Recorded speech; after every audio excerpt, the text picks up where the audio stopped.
Hi, Chantel. Okay, so I'm going to go over these couple of questions that you had really quickly.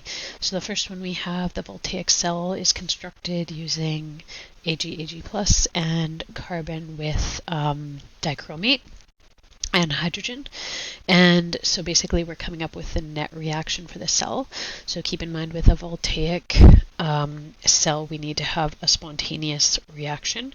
So if we go to our chart and we look at silver and then the reaction with dichromate with hydrogen, the reduction half reaction with dichromate is higher than the silver, so we're going to find our reduction half reaction being this one, and our oxidation half reaction would be the silver one. So then we basically just have to add those two together.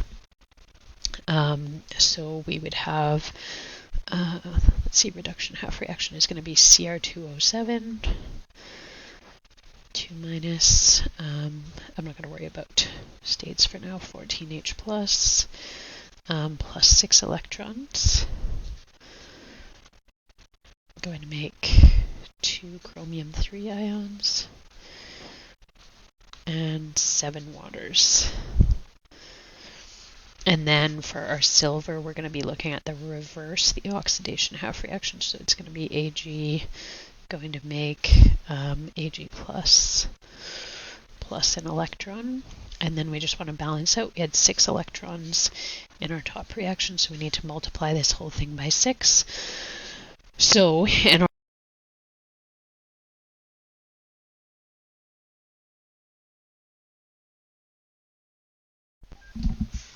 sorry, headphones died. Okay, so Cr2O7 plus 14H plus 6 silvers. So that's going to be the 6 solid silvers plus Cr2O7 plus 14H plus. So that would be answer D. And I think you said you had, I should see if I can pull up your email, because I think you said you had C.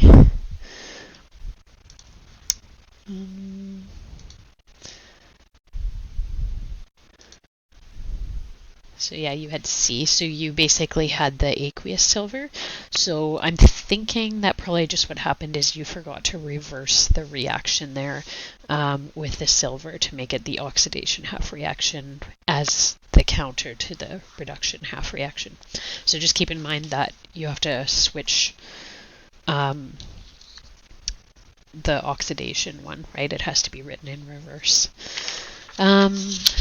Now I had gone and printed this off at the school, but then I got your email later about the voltaic, the standard electrode potentials. So I did not have that printed off, but I'll pull it into here a second. So we're given this set of standard electrode potentials, and then we're asked which of the following substances is the strongest reducing agent. So basically just keep in mind that the strongest reducing agent is always going to be, like, you can even use your table as a reference. Stronger reducing agents are lower to the table, like closer to the bottom of the table, I guess is the better way to say that. So as we go down, we see that the values for the electric potentials are becoming increasingly negative. And so the same thing would be true here, where we have reduction half reactions written, right? So they're basically going in the forward direction. So then that's basically set up the same way as the table. So whichever one has the most negative value, the substance on this side of the chart is going to be your strongest reducing agent, right?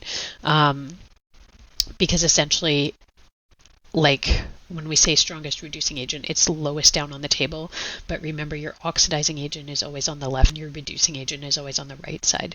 So just make sure that when you pick your strongest reducing agent, it's going to be the most negative reaction, but then you need to choose the reducing agent from the right side and not the oxidizing agent from the left side. So V2 plus, oh, I can't scroll on here. V2 plus, which is answer A, should be your correct answer for that one.